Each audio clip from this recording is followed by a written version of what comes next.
तो अब हम देखते हैं इसमें रिफ्रैक्शन थ्रू प्रिज्म, इसके भी काफी क्वेश्चन आते हैं। देखो प्रिज्म क्या है, प्रिज्म आपको पता ही हो, एक प्रिज्म होता है एक पिरामिड होता है, कंफ्यूज नहीं होना है। प्रिज्म क्या है, मान लेते हैं नीचे कोई सरफेस है ऐसे, मैं एक रेक्टेंगुलर प्रिज्म ले रहा हूं, engineering drawing BTech first year engineering drawing, rectangular prism लेना चाहते हैं, ऐसे कुछ हाइट पे एक्सट्रूड कर दो, ऊपर भी यही होगा जो नीचे था, ऊपर वाला क्रॉस सेक्शन नीचे वाला क्रॉस सेक्शन अगर दोनों सेम है दैट इज प्रिज्म। अब ट्रायंगुलर प्रिज्म लेना है तो ट्रायंगुलर ले लो, ये ट्रायंगुलर हो गया, इसी की कुछ हाइट होगी ऐसे, थोड़ा समझ लो यार,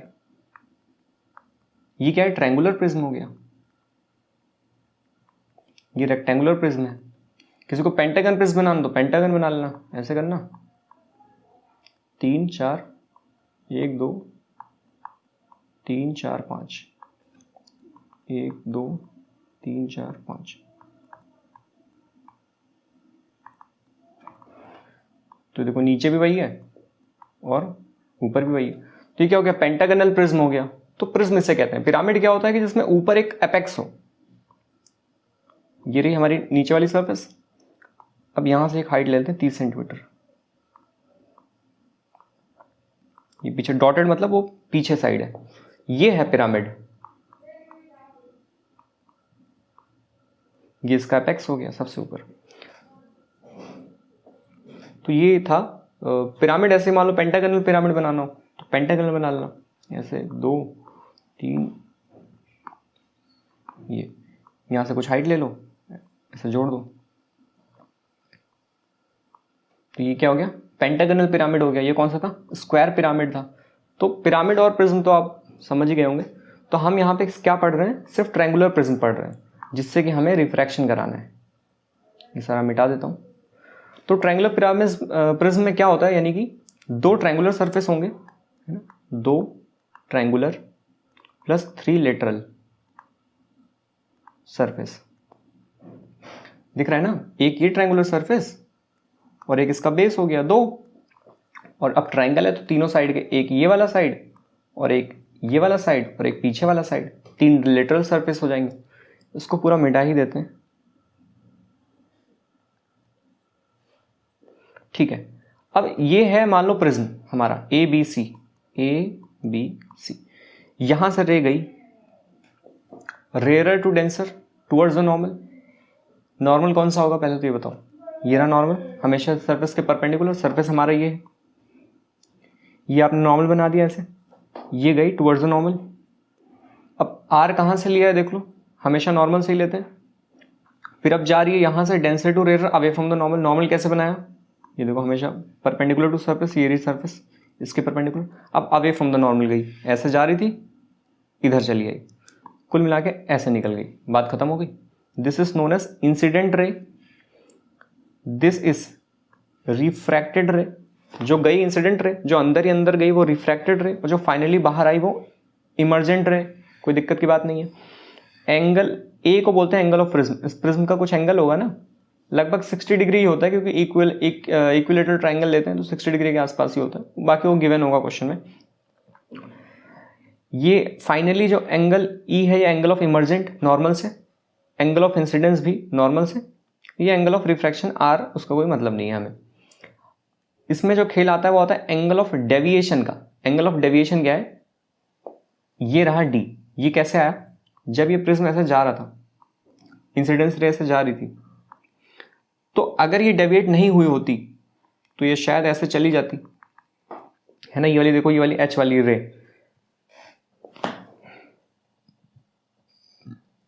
सॉरी, ऐसे चली जाती, और जब फाइनली ये इमर्ज हुई यहां से, हल्का सा टेढ़ा ऐसे, तो ये कितना डेविएट हुई है उस ओरिजिनल वाले इंसिडेंट रे से, that is known as angle of deviation, del, या फिर इन्होंने डी लिखा है, आगे हायर क्लासेस में हम लोग डेल लिखते थे, एंगल ऑफ डेविएशन।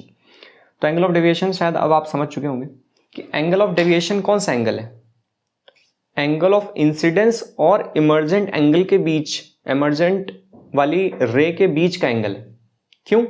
क्योंकि हमें ये चेक करना है कि कितना वो डेविएट हुई। अगर मान लो ये सब नाटक झोल झाल नहीं हुआ होता तो वो रे तो सीधे जा रही थी, लेकिन अब फलाना ऐसे निकला है इमर्जेंट रे, तो कितना एंगल बन रहा है उनके बीच, दैट इज ये इंसिडेंट रे है, ये रिफ्रैक्टेड रे यहाँ कहीं है, ये इमर्जेंट है। इमर्जेंट और ओरिजिनल इंसिडेंट वाले के बीच का एंगल ही हमारा डेल है, that is angle of deviation.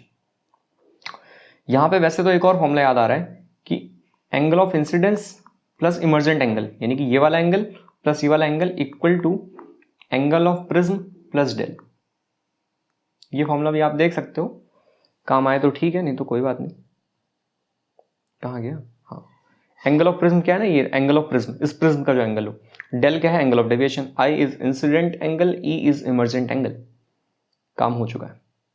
तो अब हमें पढ़ना है डिस्पर्जन ऑफ व्हाइट लाइट। कोई व्हाइट लाइट का है या फिर सनलाइट, एक ही बात है, सनलाइट ही तो व्हाइट लाइट है, क्योंकि इस व्हाइट लाइट में छुपे हैं कई रंग। कितने रंग? 7 रंग्स, 7 colours. These band of 7 colours is known as spectrum. Band of 7 colours is called as spectrum. तो अब यहां से व्हाइट लाइट गई, व्हाइट लाइट मतलब वही सनलाइट, तो ऐसे रिफ्रैक्ट हो गई, अंदर जाएगी और डिस्पर्स हो गई। डिस्पर्स आपको पता है ना, अपने अपने उसमें चले जाना। जब स्कूल में होते थे तो लास्ट में क्या होता था, द स्कूल डिस्पर्स, तो सब लोग अपने 11th वाले 11th में चले गए, 12th वाले 12th में चले गए, तो सबका आपस में जो जो इसमें पार्टिकल्स हैं उसका बिखर जाना क्या हुआ, डिस्पर्शन। अब यहां से एक एक्रोनिम आपने बचपन से ही पढ़ा है, विबग्योर। तो विबग्योर में ध्यान के रखना है, नीचे से विबग्योर, दैट्स इट, बात खत्म है। VIBGYOR,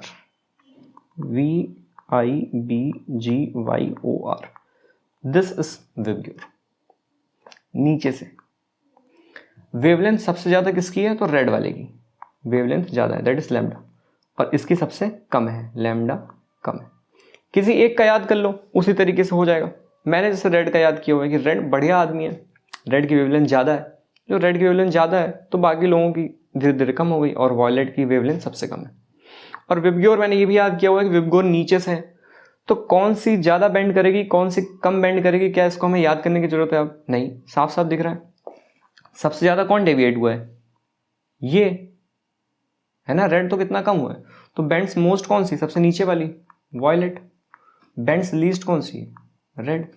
अरे ऐसे था, ऐसे गया, ऐसे गया, मान लेते हैं ऐसे, ये देखो ये ज्यादा डेविएट किया, कम किया, कम किया, कम किया, कम किया। सबसे ज्यादा कौन डेविएट हुआ है, वॉयलेट। 400 से 750 नैनोमीटर इनका वेवलेंथ हो जाता है। ठीक है, उसका भी काम शायद नहीं है, 400 से 750, 450 से 750, चेक करना पड़ेगा, चेक करूं क्या, एक मिनट। हाँ, तो ये कितना है, 400 से 700 नैनोमीटर, इसकी ज़्यादा है। इसकी कितनी, 400 नैनोमीटर, कहाँ गया नैनो, 400 nm। रेड वाले की कितनी है, 700 nm। एक nm आपको पता ही है, न्यूमेरिकल आपने लगाया होगा बचपन में, 1 नैनोमीटर इज 10⁻⁻9 मीटर, और 1 एंगस्ट्रम कितना होता है, 10⁻⁻10 मीटर। अब इसको मैं मिटा दूं, चलो पढ़े रहने देता हूं। अब देखो, न्यूटन पहला आदमी था, आइजैक न्यूटन अपना। He was the first to use this glass prism to obtain the spectrum of light. What is spectrum of light? We have already discussed. The band of 7 color is known as spectrum. किसने सबसे पहले काम किया था, Newton साहब ने। और उसने कहा कि नहीं नहीं नहीं, मैं सोच रहा हूँ कि इसमें और कलर तो नहीं है, तो उसने एक और एक्सपेरिमेंट भी किया था। यहाँ से व्हाइट लाइट भेजी, ये पूरा डिस्पर्स हो गया, है ना, पहला वाला प्रिज्म। फिर दूसरा एक उसने इन्वर्टेड प्रिज्म रखा, तो क्या पाया कि अब ये सारी की सारी वापस से कन्वर्ज होकर व्हाइट लाइट बन गई। तो बोला कि हाँ, जो सनलाइट है इसमें कितने कलर्स हैं, 7। तो ऐसा आ सकता है, या शायद आया है कहीं तो देखा है कि ये इन्वर्टेड प्रिज्म वाला एक्सपेरिमेंट किसने किया है, तो न्यूटन साहब ने किया है। बस इतनी सी बात है। अब रेनबो देखो, उसमें भी क्या हो रहा है, प्रिज्म ने क्या किया है, उसके जितने कंस्टिट्यूएंट कलर्स हैं उनको अलग अलग कर दिया, this is known as dispersion. Rainbow भी यही काम तो कर रहा है, व्हाइट लाइट है, आपको क्या दिख रहा है, सारे कलर। और स्कूल में देखने में मजा आता था जब बारिश हो, कि आजा आजा दिखाऊं रेनबो। देखो मान लो यहाँ सनलाइट है, अब तो न जाने काफी दिन हो गए रेनबो सेनबो देखे। अब यहाँ पे क्या होता है, ये वाटर ड्रॉपलेट ही कैसा एक्ट करते हैं, water droplet act as a prism, और वो क्या कर रहे हैं, इस व्हाइट लाइट के सारे कलर्स को अलग अलग निकाल दे रहे हैं। ये है वाटर ड्रॉपलेट। यहाँ से सनलाइट गई होगी, अब यहाँ से इसको बड़ा बनाऊँ क्या, दिख तो रहा ही होगा, यहाँ से रिफ्रैक्ट हो गई है ना, रेयर टू डेंसर। अब डेंसर टू रेयरर में यहाँ पे इसमें रिफ्लेक्शन हो जाता है, इस रिफ्लेक्शन को कहते हैं टोटल इंटरनल रिफ्लेक्शन। लेकिन अभी आप रिफ्लेक्शन ही समझते हैं, चलो ऐसे ऐसे आया और फिर यहाँ से ऐसे, ये कैसे होगा रिफ्रैक्ट, ऐसे हो जाएगा। यहाँ पे सारे कलर वलर जो भी है दिखा देगा आपको, यहाँ पे सारे कलर आ जाएंगे। इसी को हम देखते हैं रेनबो, हिंदी में कहते हैं इंद्रधनुष। बो इस धनुष, रेन इंद्र मान लो, अपने यहाँ सब इंद्र इंद्र मान लेते हैं, तो हो गया। अच्छा, तो ये भी पता है कि सनलाइट यानी कि सूरज के ठीक अपोजिट में ही आपको दिखेगा रेनबो, अपोजिट है ना, इधर सूरज है तो इधर वाले ड्रॉपलेट्स के थ्रू ऐसे पूरा डिस्पर्स हो जाएगा, इधर आपको रेनबो दिख जाएगा, रेनबो। तो इसीलिए सनलाइट के यानी कि सूरज के हमेशा अपोजिट साइड ही देखने को मिलेगा, ये नहीं कि यहीं सनलाइट है यहीं रेनबो देख लो। ये चीज़ें हो गई। और इसमें क्या है, हाँ इसमें यानी कि ये इसे कहते हैं प्राइमरी रेनबो। इसमें क्या हुआ देखो, रिफ्रैक्शन कितनी बार हुआ, पहला रिफ्रैक्शन यहाँ जब वो अंदर जा रहा था, दूसरा रिफ्रैक्शन वहां जब वो वहां से रे बाहर आई, यानी कि प्राइमरी रेनबो की अगर बात करें। और जगह है क्या, प्राइमरी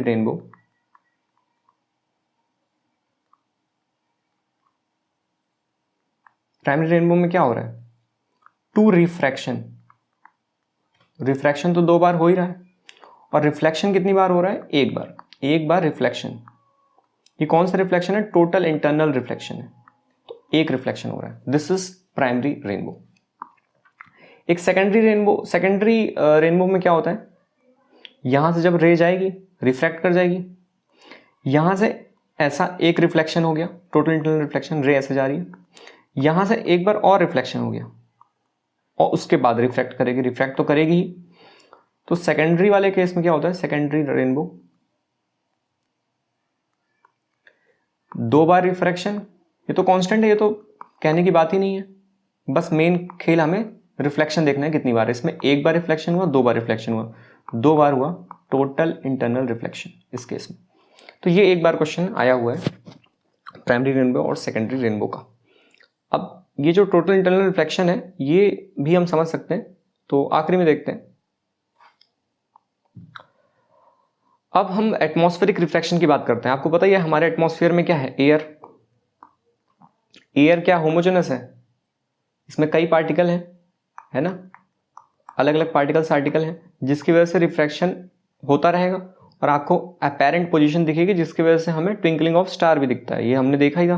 तो एटमॉस्फेरिक रिफ्रैक्शन की वजह से क्या होता है, ट्विंकलिंग ऑफ स्टार। जैसे मान लो यहाँ पे स्टार है, हम यहाँ देख रहे हैं, यहाँ स्टार है, ऐसे बना देता हूँ स्टार, तो ये ऐसे आई सीधा रे, फिर थोड़ा सा लेयर में चेंज हो गया रिफ्रैक्टिव इंडेक्स में, ऐसे हो गई, ऐसे हो गई, ऐसे हो गई, ऐसे हो गई।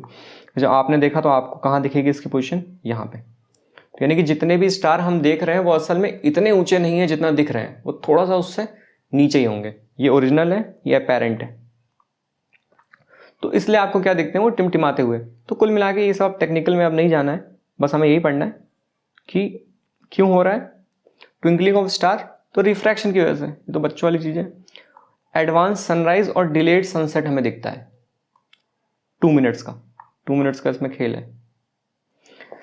सुबह जो आपको सनराइज दिखता है वो आपको पहले दिख जा रहा है, असल में वो हुआ नहीं है। और जब सनसेट हो रहा है तो सनसेट हो चुका है, उसके बाद 2 मिनट बाद हमें ये दिखता है। तो याद करने के लिए कौन सा पहले कौन सा बाद में, तो सबसे आसान तरीका क्या है कि मान लेते हैं कि हम लोगों के पास एक दिव्य शक्ति है, सुबह उठे एकदम दिव्य शक्ति है, सूरज अभी उगा नहीं था लेकिन मैंने देख लिया 2 मिनट पहले, शाम होते होते मेरी दिव्य शक्तियां मुझसे छीन ली गई, और अब जब हो गया सूर्य अस्त उसके बाद मुझे देखा, तो हो तो गया कॉन्सेप्ट, एडवांस सनराइज और डिलेड सनसेट हमें दिखता है, VC। ये रहा हमारा अर्थ, यहां खड़े हैं तो अभी सूरज यहां कहीं है ना, सन हमें यहां दिख रहा है, यह अपेरेंट है यहां पे, हमें दिख कहां रहा है, यहां पे। तो इसलिए हमने पहले ही देख लिया है ना, एडवांस सनराइज डिलेड सनसेट हमें दिखता है। क्यों, क्योंकि दिव्य शक्तियां, सुबह में उठा सनराइज हुआ नहीं था, लेकिन since I have some super natural powers तो मैंने उसे 2 मिनट पहले ही देख लिया। शाम ढलते ही अब वो शक्ति मेरे पास से चली गई और अब मुझे सनसेट 2 मिनट बाद दिखाई दिया। तो हो तो गया याद, उसमें क्या है, ठीक है। अब लेकिन प्लैनेट्स डू नॉट ट्विंकल, ये क्या मतलब है? देखो प्लैनेट्स में क्या है कि पहली बात तो स्टार बहुत वो है ना, एक पॉइंट सोर्स है, तो आपको यहां दिख गया। अगर हम प्लैनेट की बात कर लें तो प्लैनेट इतना बड़ा सा है, इसको ऐसा मान लेते हैं कई पॉइंट सोर्स हैं इसके अंदर, S1 S2, मतलब छोटे छोटे पॉइंट सोर्स, ऐसे मान लो स्टार्स ही हैं सारे। तो अब ये इसकी अपेरेंट पोजीशन यहां दिख जाएगी, इस वाले की यहां दिख जाएगी, इस वाले की अपेरेंट पोजीशन यहां दिखेगी, इस वाले की यहां दिखेगी, अगर मैंने पॉइंट सोर्स कंसिडर किया है तो। पर ये तो एक एक्सटेंडेड सोर्स है, तो इसमें क्या होगा, यहाँ वाला यहाँ, यहाँ वाला यहाँ, तो कैसे ट्विंकलिंग दिखेगा? सब कैंसिल आउट हो जाएगा, न्यूट्रल हो जाएगा, ऐसा समझ लो।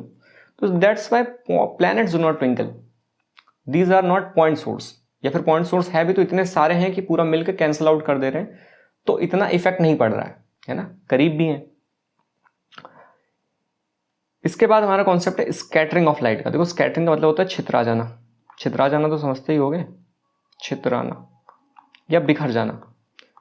एक आजकल रील्स पे चल रहा है काफी, बिखरना, कि बिखरने का मुझको शौक है बड़ा, समेटेगा मुझको तू बता जरा। तो blue colour of the sky क्यों है? Due to scattering of light. और रेडिश कलर सनराइज और सनसेट पे क्यों है? Scattering of light. Are you confused with refraction और डिस्पर्शन एंड स्कैटरिंग? होना नहीं है, मैं आपको फिर से बताता हूं। रिफ्रैक्शन क्या था? रिफ्रैक्शन था जब भी एक रे ऑफ लाइट किसी एक मीडियम से दूसरे मीडियम में ट्रेवल कर रही थी तो अपना पाथ चेंज कर ले रही थी। याद है ना, rarer to denser towards the normal, denser to rarer away from the normal. ये था रिफ्रैक्शन। क्यों हो रहा था? स्पीड ऑफ लाइट में तब्दीली हो रही थी। डिस्पर्शन क्या था कि उसके अंदर जितने कलर थे उनको निकाल दिया था उसने अलग अलग, कि ले भाई मेरे पास ये 7 कलर हैं, V से लेके R तक। स्कैटरिंग क्या है? उसको कलर को छितरा दे रहा है और वही हम देख ले रहे हैं। स्कैटरिंग ऑफ लाइट इस कलर को छितरा दे रहा है और हमें वही दिख रहा है। तो ब्लू कलर ऑफ द, अच्छा कलर कैसे दिखता है ये तो आपको पता ही होगा, हाउ वी सी कलर। अगर पहले ही देख लें कि मान लेते हैं ये बॉटल है, रेड कलर की बॉटल है, तो ये रेड कलर हमें क्यों दिख रहा है? क्योंकि जो बाकी 6 कलर हैं, 7 कलर हैं टोटल, विबग्योर, बाकी 6 कलर इसने एब्जॉर्ब कर लिया, बाकी जो 6 रेज हैं इसने एब्जॉर्ब कर लिया। जो रेड कलर वाली जो वेवलेंथ आई थी वो एब्जॉर्ब ना करके उसने स्कैटर कर दिया, छितरा दिया। तो पूरी बॉटल पे हमें क्या दिख रहा है? Red colour. तो ये आप समझ रहे हो ना, ये अगर रेड है इसका मतलब है कि ये रेड नहीं है, सॉरी, ये अगर रेड है इसका मतलब इसने रेड कलर वाली रे एब्जॉर्ब नहीं कर पाया, बाकी सारी रे इसने एब्जॉर्ब कर ली। रेड कलर को इसने छितरा दिया यानी कि स्कैटर कर दिया, इसलिए हमें कौन सा कलर दिख रहा है? रेड। कोई चीज अगर ग्रीन दिख रही है इसका मतलब उसने सारी रे एब्जॉर्ब कर ली सिवाय ग्रीन के, ग्रीन को उसने स्कैटर कर दिया, छितरा दिया, और हमें क्या दिख रहा है? वो ग्रीन। इसी तरीके से ब्लैक का क्या मतलब है? ब्लैक कलर कोई कब दिखेगा? जब वो सारी की सारी ही रे एब्जॉर्ब कर ले, ये सारी की सारी रे इसने एब्जॉर्ब कर लिया तो हमें कुछ नहीं क्या दिखेगा? ब्लैक। अगर वो एक भी रे एब्जॉर्ब ना करे तो हमें क्या दिखेगा? व्हाइट। समझ आएंगे?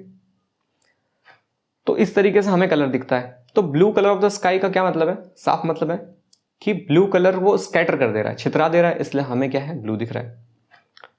सनसेट और सनराइज के टाइम क्या है कि रेडिश कलर दिख रहा है, इसका मतलब कौन सी कलर स्कैटरिंग हो रही है? रेड। इसकी जो प्योर एक्सप्लेनेशन है वो मुझे मजा नहीं आता है, मुझे थोड़ा सा खटकता है, मैं पूरी फिलॉसफी इसकी मानता नहीं हूँ, क्योंकि इसमें 2 चीज़ों का कॉन्सेप्ट आता है। कुछ लोग वेवलेंथ वाली देते हैं कई जगह, अब एनसीईआरटी में जो लिखा है खैर मैं वही बताता हूँ, लेकिन हमें टेक्निकल जानना नहीं है। तो कोई भी यही पूछेगा एग्जाम में, यही क्वेश्चन आएगा कि why the colour of the sky is blue. तो आपको कलर दिख रहा है ना, कलर क्यों दिख रहा है? क्योंकि वो कलर स्कैटर हुआ है, तो because of scattering. Why we see reddish colour during the sunset और सनराइज? ड्यू टू स्कैटरिंग और डिस्पर्शन। स्कैटरिंग यार, छितरा जा रहा है, डिस्पर्शन थोड़ी ना। डिस्पर्शन कहाँ पे होगा? रेनबो में होगा। तो अब चीजें क्लियर होंगी आपकी। हाँ, अब स्कैटरिंग ऑफ लाइट अगर हम देख लें कि ये पार्टिकल स्कैटर कर देते हैं, वो याद है वो टिंडल इफेक्ट क्या था? जब लाइट रे आ रही थी और कोलाइड पार्टिकल बीच में थे जिसकी वजह से पाथ ऑफ लाइट विजिबल हो जा रहा है, तो scattering of light by colloid particles give rise to Tyndall effect. अब ये जो स्कैटरिंग है कलर ऑफ स्कैटरिंग लाइट, ये किस बात पे डिपेंड करता है? Size of the scattering particles पे, है ना। जो भी कलर आपको दिखा वो उस पार्टिकल के साइज की वजह से दिख रहा है कि कौन सा कलर स्कैटर होगा। तो जो बहुत ही छोटा पार्टिकल है वो ब्लू कलर स्कैटर कर देगा, जो थोड़ा बड़ा पार्टिकल है वो थोड़ी लॉन्गर वेवलेंथ वाले को वो करता है स्कैटर, यानी कि रेड। जो बहुत ही ज़्यादा होगा वो कौन सा कलर स्कैटर कर देगा? वाइट, मतलब इट मे अपीयर वाइट। तो ये सब इतना इंपॉर्टेंट है नहीं, लेकिन फिर भी अब अच्छी चीज़ें थी तो पढ़ लिया है। तो अब जैसे वो है सनराइज और सनसेट वाले टाइम, तो लॉन्गर वेवलेंथ वाली यहाँ तक ट्रैवल कर पाती है। लॉन्गर वेवलेंथ कौन सी है? विबग्योर में आर, इसलिए हमें यहाँ पे रेड दिखता है। इसका एकदम पूरी मज़ेदार जो एक्सप्लेनेशन है वो मेरे को लगती नहीं है, इसलिए आप सिर्फ यही याद करो, क्या नाम है, क्या पढ़ रहे हैं हम? स्कैटरिंग। कलर ब्लू क्यों है? स्कैटरिंग। कलर रेड क्यों है? स्कैटरिंग। ये अभी तक पूछा नहीं है पर शायद पूछ ले कि कौन सा कलर स्कैटर होगा, ये किस बात पर डिपेंड कर रहा है? Size of the scattering particles पे।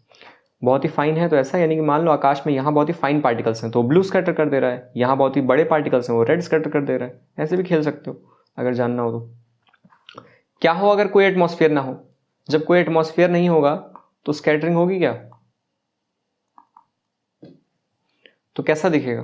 ब्लैक। जब कोई स्कैटरिंग हो ही नहीं रही है, कोई कलर छितराएगा ही नहीं, कौन सा कलर दिखेगा? Appears black. इसलिए क्वेश्चन कई बार आ जाता है कि एस्ट्रोनॉट को कौन सा कलर दिखेगा बाहर से एटमॉस्फेयर। आपने फोटो वगैरह भी देखा होगा तो ब्लैक ही दिखेगा, स्कैटरिंग ही नहीं हो रही है। तो if there is a no atmosphere what would be the colour of the sky? It would have been a black colour. Why the colour of the danger is red? वो देखा ना, stop या फिर डेंजर ऐसे बना होता है हड्डी टाइप का दो, ये रेड कलर में क्यों होता है? क्योंकि ये रेड कम स्कैटर करता है। मतलब एक कौन सा लॉ है वो? Relish law of scattering. Relish law of scattering. Relish law of scattering क्या कहता है कि स्कैटरिंग डिपेंड करेगी इस पे। ये एस लिख दूं क्या? इंटेंसिटी ना समझ लेना। Scattering is inversely proportional to fourth power of the wavelength, that is lambda. ये आई ही लिखा रहता है वैसे इंटेंसिटी, लेकिन है या स्कैटरिंग। तो स्कैटरिंग ज्यादा किसकी होगी? जिसकी वेवलेंथ कम होगी। और स्कैटरिंग सबसे कम किस में होगी ये बताओ? स्कैटरिंग सबसे कम किस में? इनवर्सली प्रोपोर्शनल है। स्कैटरिंग कम कब होगा? जब हमारा लैम्डा ज्यादा हो। लैम्डा ज्यादा किस में है? रेड में। तो रेड अगर हम लेंगे तो इसमें स्कैटरिंग कम होगी, इसमें स्कैटरिंग कम होगी। और आपको जो दूर से ही वो चीजें दिखाई देंगी, ऐसे झिलमिल नहीं होगी। ड्यूरिंग फॉग वॉग झिलमिल नहीं होगा। बस इसको मैं मिटाना चाहता तो हूं। जैसे ये है ना, फॉग वॉक के टाइम आपको दूर से रेड का रेड ही दिखेगा, है ना, झिलमिल नहीं होगा। मान लो 23 है तो ऐसा नहीं कि आपको दिखाई ना दे, पूरा ऐसा स्कैटर हो जाएगा। तो आपको दूर से आप देखोगे तो कहोगे क्या लिखा है इसमें, दिखाई नहीं दे रहा है। लेकिन वो एज इट इज रहेगा, इतना स्कैटर नहीं करेगा। क्यों? इसकी वेवलेंथ ज़्यादा है, लैम्डा ज़्यादा, स्कैटरिंग इंटेंसिटी कम। स्कैटर इतना करेगा नहीं, आपको दूर से वैसा ही दिखेगा जैसा होना चाहिए। अगर आप इलाहाबाद आए हो तो इलाहाबाद रेलवे स्टेशन में क्या है, ये जो टाइमिंग वाला होता है वो उन्होंने रखा है ब्लू कलर से, प्रयागराज जंक्शन ऐसे 21:09, ये इन्होंने दिया हुआ है ब्लू कलर से। अब जब आप ब्लू कलर से हैं तो आप जैसे देखोगे तो आपको टाइम दिखाई नहीं देगा कितना है, क्योंकि पूरा ऐसे झिलमिल हो जाता है, ऐसे ऐसे सब ब्लू ब्लू दिखाई देगा, पूरा टाइम नहीं दिखाई देगा। पास जाओगे तब दिखाई देगा, अच्छा 21:09 हो रहा है, ठीक है। तो पता नहीं क्यों उन्होंने किया है, तो इसीलिए हम रेड यूज करते हैं ताकि वो इतना स्कैटर ना हो और अच्छे से हम देख सकें। How do you see colour? We have already discussed. PYQ देखो वैसे तो है, मायोपिया वाले पे आया हुआ है कि पास का कब दिखेगा, करेक्टिव लेंस पर। एक ये देखो इंटरनल रिफ्लेक्शन वाला दिखा है कि how many internal reflection take place in a primary rainbow. तो आपको पता है प्राइमरी रेनबो में एक होगा। अब यहाँ टोटल इंटरनल रिफ्लेक्शन भी अगर हम देख ही लें, यहीं पे टोटल इंटरनल रिफ्लेक्शन क्या होता है, इसके लिए कंडीशन होनी चाहिए डेंसर टू रेयरर। देखो या तो रेयरर टू डेंसर आ सकती है, रे ऐसे आएगी रेयरर टू डेंसर, तो ये कहाँ जाएगी? ऐसे टूवर्ड्स द नॉर्मल। अगर हम और इंक्रीज कर दें ऐसे, तो और टूवर्ड्स द नॉर्मल जाएगी। अगर हम और कर दें चेंज तो ये और जाएगी। कुछ हो रहा है क्या, कहीं वापस अपने मीडियम में जा रही है क्या, नहीं जा रही है। लेकिन अगर हम कंडीशन इसकी लें डेंसर टू रेयरर की, चलो नीचे से ही बना देते हैं क्योंकि कई बुक में वो नीचे से ही बनाते हैं, तो हम भी डेंसर टू रेयरर हमें भेजना है, हमने ऐसे भेजा, ये रही हमारी नॉर्मल। डेंसर टू रेयरर में रे कहाँ जाने वाली है, अवे फ्रॉम द नॉर्मल, ऐसे चलेगी। इंसिडेंस ये होगा कि ये होगा, we always take incidence from the normal. ये इंसिडेंस था, ये इसका आर था। अगर हम थोड़ा सा और इंसिडेंस बढ़ा दें ऐसे, तो ये और ऐसे चली जाएगी। थोड़ा सा अगर हम और बढ़ा दें तो ये ठीक इसके पैरेलल हो जाएगी। इस एंगल को हम बोलेंगे क्रिटिकल एंगल, IC लिख देते हैं क्रिटिकल एंगल। क्रिटिकल एंगल में क्या हुआ, यानी कि जब हमारी रे कहां से जा रही है, डेंसर टू रेयरर, इंसिडेंस इतना हो जाए कि जो रिफ्रैक्टेड रे थी वो इस मीडियम के इंटरफेस के पैरेलल हो जाए। ये इंटरफेस है ना इनका मीडियम का, पैरेलल हो जाए। क्या हो अगर मैं हल्का सा और ज्यादा फेंक दूं, इस इंसिडेंस क्रिटिकल एंगल आपको पता चल गया ना, एक ऐसा एंगल जहां पे वो रिफ्रैक्टेड रे के है उसके इंटरफेस के पैरेलल चली गई है। अब अगर IC से मैं बड़ा भेज दूं, यानी कि थोड़ा सा और मैं दम लगा के भेज दूं, मतलब इंसिडेंस हल्का सा और बढ़ा दिया जाए, क्यों ना ऐसे IC से ज्यादा भेज दिया मैंने, तो क्या अब ये लौट कर अपने मीडियम में आ गई। This is a reflection. Reflection हुआ कि नहीं हुआ, टकरा कर अपने ही मीडियम में वापस आ जाना इज रिफ्लेक्शन। ये तो पढ़े ही है यार, इसमें क्या है। तो यहां पे रिफ्लेक्शन हो गया ना, डेंसर से गई थी, डेंस में ही वापस आ गई, तो this reflection is known as total internal reflection. Total internal reflection, इसी को बोलते हैं TIR। तो TIR की पहली कंडीशन ही क्या हो गई कि ये डेंसर टू रेयरर मीडियम में ही होगा, जो रे कहां से जा रही हो, denser to rarer. Critical angle क्या है आपको पता चल गया है, एक ऐसा एंगल कि जब रिफ्रैक्टेड रे उस रेयरर और डेंसर के इंटरफेस के पैरेलल हो जाए। जैसे ही हल्का सा आप इस क्रिटिकल एंगल से ज्यादा एंगल पे इंसिडेंट करेंगे, वो रे लौट कर अपने मीडियम में आ जाएगी। This phenomena is known as total internal reflection and there are multiple application of this, जो हम देखते हैं। कहां से देखें,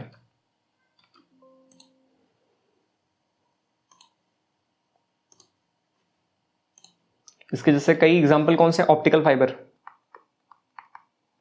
क्योंकि लॉस ऑफ इंटेंसिटी नहीं होती उसमें, ये है ना ऑप्टिकल फाइबर हमारी। तो यहां से ऐसे जाएगी, ये डेंसर है अंदर वाली, यानी कि आपको साफ पता चल गया अंदर मान लो इसकी वो डेंसिटी μ1 है, ये μ2 है, कौन सा ज्यादा डेंस होगा, साफ साफ पता है आपको, μ1 इज ग्रेटर देन μ2। अंदर डेंसर, डेंसर टू रेयर जा रही थी, अंदर आ गई, फिर अंदर आ गई, ऐसे करते करते करते करते हमारा जो रे है, जो हमें भेजना है सिग्नल, वो ट्रांसफर हो जाएगा ऑप्टिकल फाइबर। ऐसे ही कई सारे एग्जाम्पल हैं इसके टोटल इंटरनल रिफ्रैक्शन के, पर जो इंपॉर्टेंट यही था कि डेंसर टू रेयरर मीडियम में होगा। क्रिटिकल एंगल आपने देख ही लिया, IC। तो यहाँ तक थी चीज़ें, और इसमें कुछ चीज़ें इंपॉर्टेंट थी, इसके आप शॉर्ट नोट्स बना लीजिए। जो पहली वाली चीज़ें थी वो ज़्यादा इंपॉर्टेंट थी, जैसे कि लेंस और वो वाली चीज़ें, मायोपिया वाली चीज़ें। न्यूमेरिकल इसमें आता नहीं है, बाकी इसके शॉर्ट नोट्स बना के कई बार पढ़ लीजिए। ऐसा हो ही नहीं सकता कि ऑप्टिक्स का क्वेश्चन इस बार ना आए, आएगा ही, NDA, CDS, CAPF इस सब में आएगा। Thank you, take care, bye.